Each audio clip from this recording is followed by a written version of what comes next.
Thank you, Madam Chairman. We all know that large technology platforms have been given unfettered access to collect data on the most sensitive areas of our lives, often without our knowledge or consent. This data is then repackaged and sold to the highest bidder or used to fuel algorithms that target us with overly invasive advertising.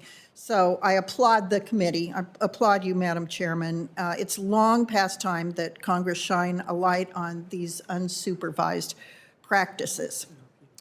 I am concerned, however, that despite our best efforts, Congress may be outmaneuvered by these tech platforms. It's like a magician who uses misdirection to distract his audience. These companies have already used practices that bypass the guardrails that Congress intends to put up, and more are on the way. I had an op-ed published yesterday that underlined some of these activities, and I ask that it be included in the record. Without objection. We all must gain a better understanding about the types of data collection activities that the large platforms are utilizing.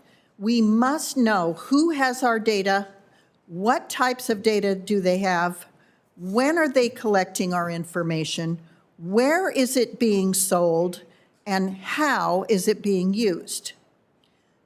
We can't hope to craft a strong bipartisan consumer-oriented framework for data privacy without that information. So I'm hoping this hearing is moving us closer to enacting that framework. And now I have a question for any of the witnesses that feels you want to weigh in on this.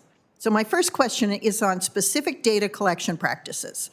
I'm concerned that these don't fall within the scope of the California CPA or the European Union's GDPR or the proposed bills here.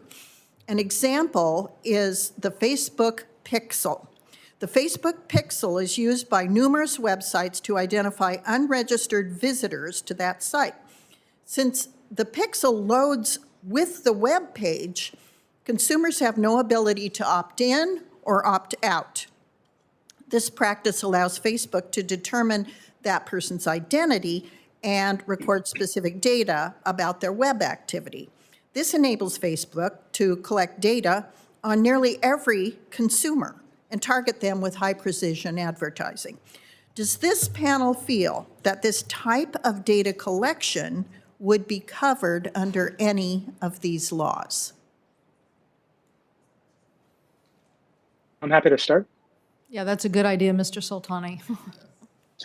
So I'm quite aware of the kind of surreptitious tracking you described, and I won't speak about GDPR, but under CCPA and CPRA, the essentially third-party tracking or the transfer of data, for example, by the first party to Facebook would constitute a sale under the CCPA and the CPRA, and consumers are allowed to opt out of that transfer by indicating, for example, on the New York Times that they don't want their information sent or sold to Facebook.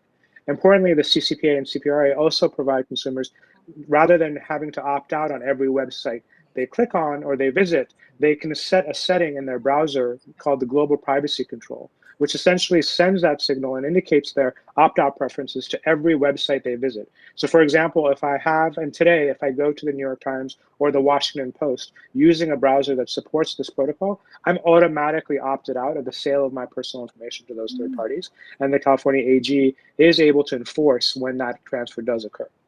So could that also apply to the example I used, like this Facebook Pixel, which loads with the web page? Exactly. So that's precisely the type of transfer it's intended to curb. Essentially, the New York Times is making available consumers' data to Facebook as a sale. And so when you opt out of sale, you essentially have, the New York Times would restrict that transfer to Facebook. There are some caveats with regards to whether Facebook would operate under the context of a service provider and therefore not use users' data for their own benefit, but only for example, measurement for the benefit of New York Times. And that's in the AG's rulemaking. But effectively, this surreptitious, silent, pixel-based, third-party pixel-based tracking is intentionally one of the key aspects of the law. Are any of you aware of other data collection practices that similarly bypass at least opt-in requirements of existing privacy laws? Happy to jump in on that one. Oh, go ahead. Yeah, no, go ahead, Ashkan.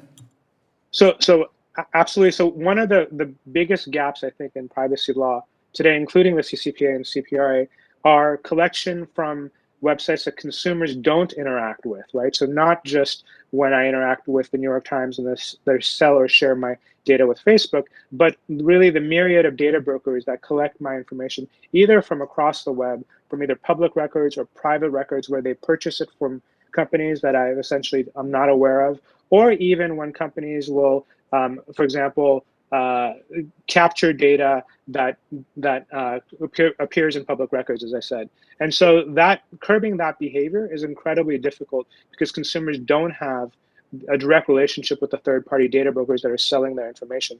And no framework really is able to curb that today. Consumers can today go under the California law and opt out of each data broker, but they have to take some action or employ an authorized agent, a company, a service that will go and delete or opt out their data for them, right? And this is a huge gap, right? So a good example is I don't know if you know Full Contact. They're an email provider that, for example, in order to use the service for free, I give that provider access to all of my emails, which includes the emails I've sent to you, Senator. And therefore, they're able to get your contact information, your phone number, all that information from those emails, and then further sell or share that information. That's something we have a very difficult time really addressing today.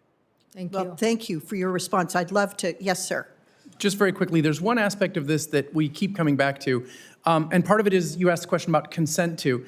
Another former FTC alum, Professor Lori Craner, who is also the CTO at the FTC, she's done significant research about, do people understand what they're consenting to in the first place? Right. And so as we're talking about all of these consent mechanisms, the thing to really remember is, what are we trying to achieve? What's the behavior change? What's the outcome we're trying to achieve?